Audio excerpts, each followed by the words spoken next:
Hello, and welcome to Roly Poly Weight Loss. I'm your host, Roly Poly, and welcome to day 24. So let's get this going.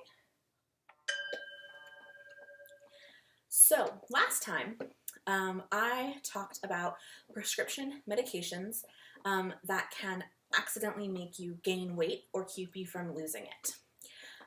So today I'm going to talk about the other side of that, which is pills that can make you lose weight. Now, before you jump to either attack or defend, let me clarify. There are over-the-counter and as seen on TV, late-night infomercial kinds of diet pills. And then there are actual doctor-prescribed medications. And they are two very separate things. So we're going to talk about the first kind today and the second kind next time. So, Healthline explains how most of these things work. They tend to work via one or more of these mechanisms. 1. Reduce appetite, making you feel more full so that you eat fewer calories. 2. Reduce absorption of nutrients like fat, making you take in fewer calories. 3. Increase fat burning, making you burn more calories. So, both prescription medication and, as seen on TV, diet pills do one or more of these three things. That's really all you can do. So, of course, the first question is, well, do they actually do those things? The Mayo Clinic cuts right to the chase. There's no magic bullet for losing weight. The most effective way to lose weight and keep it off is by eating a healthy, low-calorie diet and being more physically active. Weight loss pills, prescription drugs, non-prescription drugs, herbal products, or other dietary supplements are all, at best, tools that may help with weight loss. But there is relatively little research about these products. The best studied of these are prescription weight loss drugs. So there you go.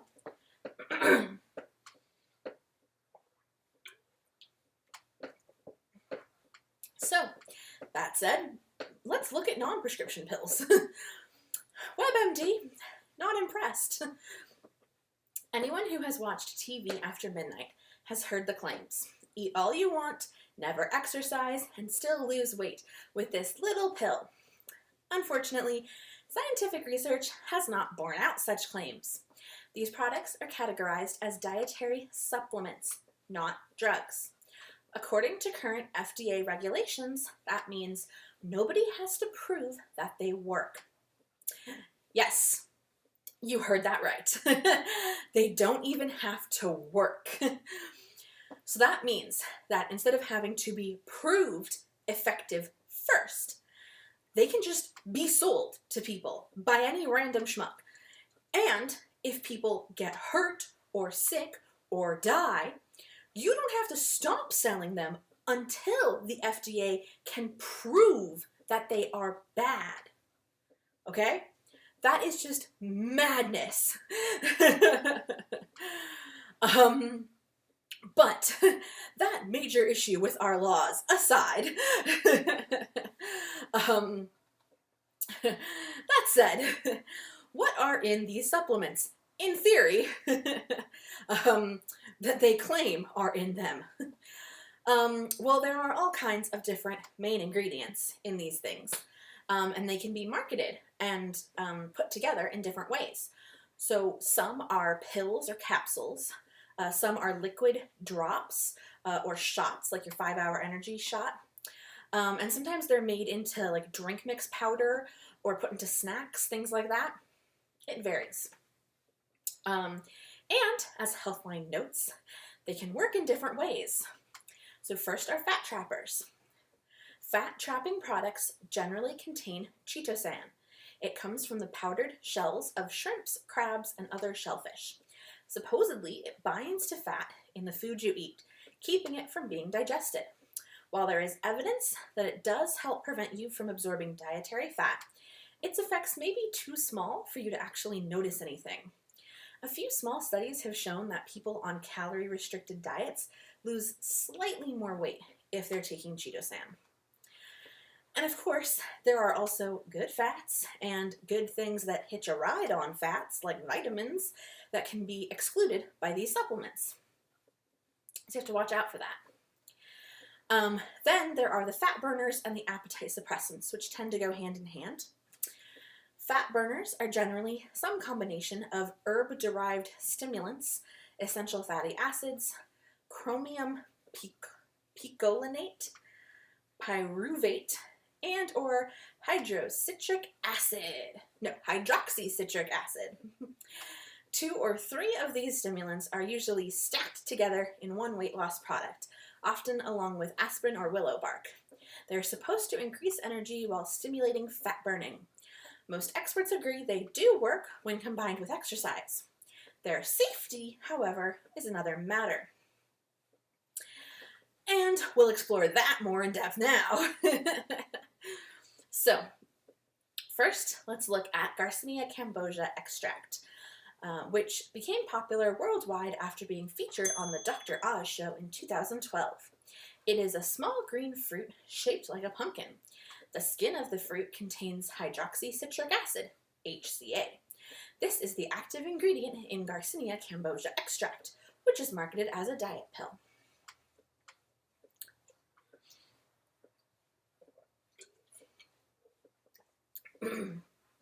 Now, as much as you might love Dr. Oz, he might have missed the mark here, because Healthline reports that a year earlier, a 2011 review that looked at 12 studies on Garcinia cambogia found that, on average, it caused weight loss of about 2 pounds, 0.88 kilograms, over several weeks. Now, generally speaking, improving your diet and exercise just slightly often results in losses of 1 pound or 2 a week. Okay, so that is just to lose 1 pound, you have to do an extra 500 calories of burn over intake. So that is just like a half-hour walk and no dessert every day for a week, and you've burned that extra calories to lose 1 pound a week. Okay, that's not that much. So 2 pounds in several weeks, it's not that impressive. Another one that you've probably heard of, and which has slightly more impressive stats, is Hydroxycut, which has a dozen different variations. It's all over TV. And this has several weight loss ingredients, including caffeine. But there's only been one study on it, apparently.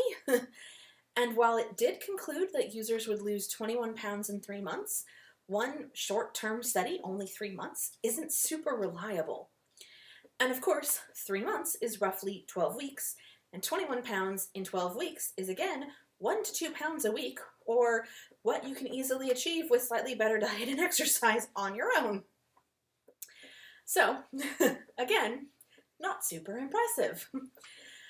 Other people just try straight caffeine pills, green tea extract, lots of coffee or green tea just on its own, to try to lose weight. People also take green coffee bean extract, which is basically just raw coffee beans that haven't been roasted yet.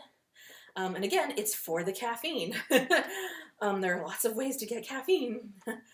But Hydroxycut and all of those other caffeine-heavy supplements run into the same problem, as Healthline warns. If you are caffeine sensitive, you may experience anxiety, jitteriness, tremors, nausea, diarrhea, and irritability. Caffeine is also addictive and can reduce the quality of your sleep. So, I used to work with this girl at one of my old jobs many years ago. And she was so lazy. She would just want to sit around and talk all day. She never even wanted to do our basic job. And then, when we had to actually do something, for one reason or another, she would just like pop a caffeine diet pill. And it was like she was on a mild form of speed. She would like rush around fussing with things, not getting anything actually effectively done, but just like tweaking everything, like, oh, this should be straightened, like 5 minutes straightening something that was perfectly fine. Still not getting anything done. And then second half of our shift, she would be jittery and annoyed. So that's what you risk running into with caffeine pills. Not a great way to live. Another thing that heavy soda and coffee drinkers will note is that your body builds a tolerance to caffeine. Again, story time. In college and partway through grad school, I was majorly addicted to Mountain Dew. And by majorly addicted, I mean I could easily polish off 6 cans and another handful of like 12 to 18 ounce glasses in a day. Just, I drank it like it was water. Not only was this so addictive that if I didn't have it, I got headaches, etc. But because my body developed such a tolerance for caffeine, it didn't keep me awake or anything. And now, even though I have since quit it, and I went cold turkey for a while, but then now I'm at that point where I'll have some occasionally, it doesn't do anything for me. Like, I know people who have such a low tolerance for caffeine that, like, 1 can will keep them up all night. I could literally drink one of those giant, like, I don't even know how many ounces that is, one of those giant, like, gas station things of Mountain Dew minutes before bedtime. And other than having to pee, it will not affect me at all because the caffeine just doesn't do anything for me anymore. So even if you are using caffeine pills and you're dealing with all of the side effects of using them and the side effects of withdrawing from them, eventually they'll just stop working for you because your body will tolerate them. So, not the most effective way to lose weight. And again, the effects seem minimal anyway. So, that note aside, one supplement that works in a very different way is glucomannan. Hope I got that right. According to Healthline, glucomannan absorbs water and becomes gel-like, and it sits in your gut and promotes a feeling of fullness, helping you eat fewer calories. Glucomannan is a fiber that can feed the friendly bacteria in the intestine. It can also lower blood sugar, blood cholesterol, and triglycerides, and is very effective against constipation. So that sounds kind of weird. It's definitely different, and it makes some sense. I mean, if there's something in your stomach, you don't feel as hungry. But again, though, the results are about 8 to 10 pounds in 5 weeks, which is 1 to 2 a week. Meritrim, like Hydroxycut, only has 1 study on it, and again, the results are in the 1 to 2 pounds a week range. But like glucomannan, it has a kind of unique process. It is claimed to make it harder for fat cells to multiply, decrease the amount of fat that they pick up from the bloodstream, and help them burn stored fat. So again, it's stopping you from absorbing as much. But with ones that do that, you have to be careful, again, of those vitamins and stuff that come in on fat, and you have to take a multivitamin with them. So finally, something called raspberry ketones. Theoretically, they break down fat and thus cause weight loss, but there is only 1 human study from late 2017, and the Mayo Clinic points out some huge problems with the data. Of the just 70 people who participated in both the raspberry and the placebo group, just 70 people,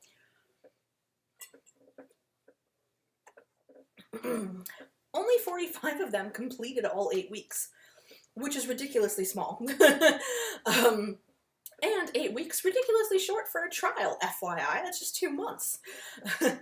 And their average weight loss was just 4.2 pounds, which in 8 weeks is barely more than a pound a week. And that's low as these things go. They note, the 8-week trial used a multi-ingredient supplement with raspberry ketone, caffeine, bitter orange, ginger root extract, and garlic root extract, as well as other herbs, vitamins, and minerals. All of the participants were placed on a restricted diet and exercise program. So, of course, as Mayo explains, the supplement included multiple ingredients, making it impossible to judge which ingredient helped the weight loss. Which we already know, caffeine is on the list, bitter orange is coming up, and who knows what other herbs, vitamins, and minerals even includes. So, super modest, short-term results from one of the dozen things in that pill, which remember includes caffeine, which we already know works better than most things, or possibly just from that healthy diet and exercise they also had to do. I buy that even less than the other things I've covered today. That one study on raspberry ketones. Now, relatively speaking, these are healthy, or at least not too dangerous supplements. Jury's a little out on caffeine, but generally speaking, those are the okay-ish ones. Now here are the dangerous ones. So, conjugated linoleic acid, or CLA, causes slight weight loss, 0.2 pounds a week. Why bother? But has these side effects according to Healthline. CLA can cause various digestive side effects and may have harmful effects over the long term, potentially contributing to fatty liver, insulin resistance, and increased inflammation. And of course, insulin resistance leads to diabetes. So, that's trivial. And that is nothing on ephedrine. So this one you might have heard about on TV, as it was banned. And so all of those, have you or a loved one taken ephedrine and had blah blah blah, those commercials you might have heard. But it isn't quite as gone as you might think. So Harvard Health explains. In December 2003, the U.S. Food and Drug Administration announced it was banning the sale of products containing ephedra. This announcement heralded the first time the agency has banned an herbal supplement. Its decision was based on extensive research involving more than 16,000 reports of adverse health effects from products containing ephedra. These studies clearly indicate that ephedra is dangerous, and it can kill. Roughly 155 deaths have been blamed on the amphetamine-like stimulant. Okay, so there's a lot to break down there. First, I'm going to start with the least consequential. Okay, they couldn't ban it until 2003, which it's been around since like the 80s, but it took 16,000 reports to ban it. Remember that study that had all of 70 people succeed and now they're selling the thing? Yeah, 70 people finished, let's sell it. 16,000 people had problems with it. Maybe we should take it off the shelves. Aye. Also, there's the part about roughly 155 people died because of it. Okay? Again, because of our system, we couldn't have human testing first that would have showed that. We had to just let it go on the market, and then people died, and then finally they were like, maybe we should take it off. And again, it's the first time they've actually banned an herbal supplement. Goodness only knows what's still out there.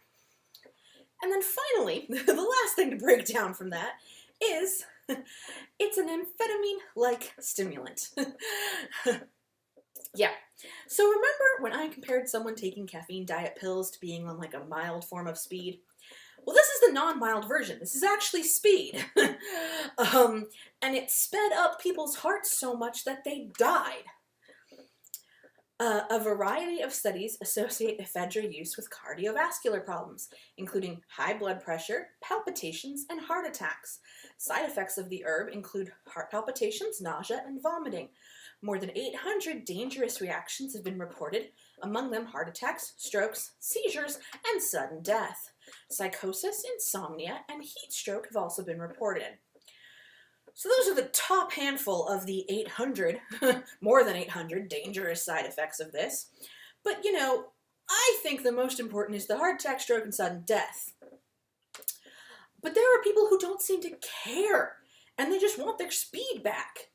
In fact, according to Harvard Health, some people who think ephedra helped them lose weight are looking to new herbs and natural extracts to replace the banned dietary supplement. Topping the list of new ingredients is caffeine. There's that caffeine connection again. And it isn't alone. I told you we'd get around to bitter orange. A type of orange called bitter orange contains the compound synephrine. Synephrine is related to ephedrine, which used to be a popular ingredient in various weight loss pill formulations. Synephrine shares similar mechanisms with ephedrine, but is less potent. It can reduce appetite and significantly increase fat burning. Now, there are only a few studies on synephrine itself, but it appears to have the same potential heart issues and can be addictive. So, you know, just like the ephedrine speed. I mean, I feel like this should go without saying, but the world we live in right now, it doesn't. Don't take supplements or drugs to lose weight that act like speed. And when one gets banned for killing people, don't immediately go look for its very close chemical cousin. And of course, the Mayo Clinic warns, if you're considering weight loss pills, be sure to talk with your doctor, especially if you have health problems, take prescription drugs, or are pregnant or breastfeeding. It's also important to get advice on possible interactions with your current use of medication, vitamins, or minerals. Your doctor can also offer advice on losing weight, provide support, monitor your progress, or refer you to a dietitian. So, like how last time our theme was don't stop taking your medicine before you talk to your doctor, today the theme is don't start taking these pills before you talk to your doctor. And don't take the ones that are speed. These might be over the counter and not need a prescription, but that doesn't mean that they might not interact with your prescriptions. And again, as we discussed last time, inactive ingredients are a whole thing. And also, as I've mentioned, they don't have to prove that these work. They don't even actually have to prove that what's in the bottle is what's on the label. So your Garcinia cambogia or whatever as one of the less deadly, even if Garcinia cambogia worked, the bottle might not have Garcinia cambogia in it. So again, talk to your doctor. And another quick disclaimer that goes along with this comes from a different WebMD article on what not to do to lose weight. The potential risks associated with abusing drugs such as cocaine, speed, and meds prescribed for attention deficit disorder, thyroid disorders, or diabetes to lose weight far outweighs any health benefit you may get from weight loss, says nutrition counselor Janine Gazinga-Molu, PhD, RD. Risks include addiction, relationship and financial problems, anxiety, severe headaches, stroke, and heart, lung, and kidney problems. So again, this may seem like a no-brainer. Don't use Coke or actual speed or whatever to lose weight. But the important part isn't the illegal drugs. The important part is the prescription meds. I know in college, lots of people would talk about like buying ADD meds from other students so they could focus and stay up all night to write a paper even though they don't have ADD or ADHD.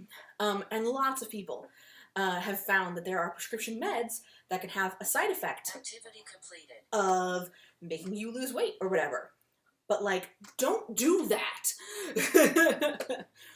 Okay, so that's what I wanted to cover with non-prescription diet pills and supplements and non-prescription use of prescription pills. And keep in mind from last time when we talked about inactive ingredients that supplements can have just as much gunk in them. So if you do decide to try one of these, be careful of what it actually contains. That's why we say talk to your doctor about possible interactions. So, This has been Roly Poly Weight Loss. As always, I am your host, Roly Poly. Again, if you feel comfortable, please share your experiences with the hashtag diet pills. Are there any supplements that you've heard of that I haven't mentioned? I will look into them. So please comment, ask what they are, and I'll look them up. Okay? So please share. And please join me next time.